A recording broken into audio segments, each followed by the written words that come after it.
অভ্যুত্থান এর একটা প্র্যাগম্যাটিক দিক হলো ম্যানেজারের অর্থে আমরা একটা নন স্টেটে দীর্ঘদিন ধরে ছিলাম, এটাকে স্টেটে রূপান্তরিত করা সবচেয়ে বড় মৌকা যেটা 53 বছরে পাওয়া গেছে। এটা হলো আমার কাছে প্র্যাগম্যাটিক অর্থে এই অভ্যুত্থানের সবচেয়ে গুরুত্বপূর্ণ তাৎপর্য। সেদিক থেকে মাত্র দুটো প্রস্তাব যেটা আমরা বহুদিন ধরে করেছি, বহু লোক করেছে, আরেকবার করা।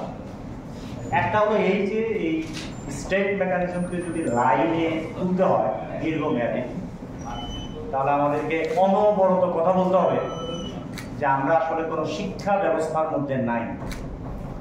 শিক্ষা ব্যবস্থার মধ্যে নাই, এটার প্রমাণ হলো জাতিসংঘ ঘোষিত 6% মধ্যে উপমহাদেশের দেশগুলোতে জিডিপির 4% শিক্ষা খাতের বরাদ্দের মধ্যে বাংলাদেশের বরাদ্দ আপনারা জানেন।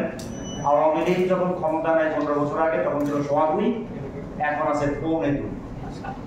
আমি মনে করি যে যারা রাষ্ট্র সম্পর্কে ভাবছেন তাদের অনবরত প্রথম কথা হিসেবে এই কথা বলা উচিত যে আগামী 5 বছরের মধ্যে, কিংবা অর্থনীতিবিদরা ঠিক করবেন যেটা কিংবা কতদিনে পারা যায়, যে আজকে থেকে এই পরিকল্পনা নেওয়া যে শিক্ষার বরাদ্দ যেন আমরা 4 অন্তত পৌঁছতে পারি।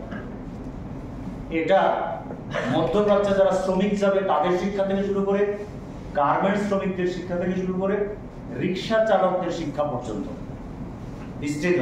ফলে এর মধ্য দিয়ে আসলে প্রান্ত পর্যন্ত পৌঁছানো যাবে, যেটা বাংলাদেশ রাষ্ট্রের প্রধান সংকট। সে 10 কোটি মানুষের মধ্যে কিছুতেই বুঝতে পারছে না, 7 কোটি নিয়ে কারবার হচ্ছে কোনো মতে। আমার দ্বিতীয় কথাটা হলো আওয়ামী লীগ সরকারের সবচেয়ে বড় ফাফরবাজিগুলোর মধ্যে একটা ছিল ডিজিটাল বাংলাদেশ তৈরি করা। সবচেয়ে বড় ফাফরবাজিগুলো একটা বাস্তবতা হলো এই যে সারা দুনিয়া ডিজিটাইজ হওয়ার আগে তারা ক্ষমতায় এসেছে, তাদের মধ্য দিয়ে আসলে এই পুরো প্রক্রিয়াটা ঘটেছে এবং তারা পুরো ব্যাপারটিকে আসলে উন্নয়নের মতো একটা আরেকটা ফাফরবাজি হিসেবে ব্যবহার করেছে। জেনজি বলে যে ব্যাপারটা আমাদের এখানে নানানভাবে সামনে এসেছে, এই ব্যাপারটাকে যারা ভালো এবং খারাপ হিসেবে দেখছেন, সুবিধা এবং অসুবিধার দিক থেকে বিবেচনা করছেন, আমি তাদের সঙ্গে সবিনয়ে দ্বিমত করে আমি এটাকে একটা বৈশিষ্ট্যগত দিক থেকে দেখতে চাই। এবং রাস্তায় তারা যেই পদ্ধতিতে সংগ্রাম করেছে, যেই পদ্ধতিতে একত্র হয়েছে, সেটার ব্যাপারে শুধু বিস্ময় প্রকাশ না করে এটাকে একটা এই প্রজন্মের পরিবর্তিত একটা অবস্থার সবচেয়ে গুরুতর নজির হয়তো সারা পৃথিবীতে হিসাবে দেখার অনুরোধ জানাই। এবং সেই কথাটা আমি কনভার্ট করতে চাই যে আপনি আজকে যে রাষ্ট্রের কথা বলবেন, এই রাষ্ট্র আসলে সম্পূর্ণ টেক নির্ভর হতে হবে, যেটা বাংলাদেশ রাষ্ট্র আসলে আওয়ামী লীগের এই প্রচন্ড স্বৈরতান্ত্রিক একটা অবস্থার মধ্যে শুধু বিজ্ঞাপনের মধ্যে ছিল। বিশ্বাস না হয় এখনই চেক করেন যে ঢাকা এই টেকনোলজির সুবিধাটা আসলে পৃথিবীর প্রায় সর্বনিম্ন পর্যায়ে আছে, যেটা সিওলকে সবচেয়ে বড় 1 নম্বর শহর হিসেবে দেখা হয়। এখনই আপনি চেক করে দেখেন।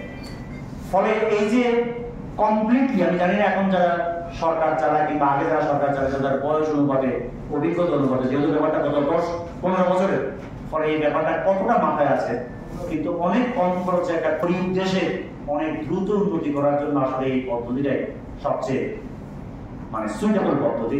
আমি আশা করছি আমরা সবসময় এই দাবি তুলব যে আমাদের রাষ্ট্র সংস্কারের সময় আমাদের এই 10 বছরে সারা পৃথিবীতে অত্যন্ত প্রতিষ্ঠিত এই নতুন প্রযুক্তিগত ব্যাপারগুলো যেন একদম সামনের দাবি হিসেবে থাকে। ধন্যবাদ।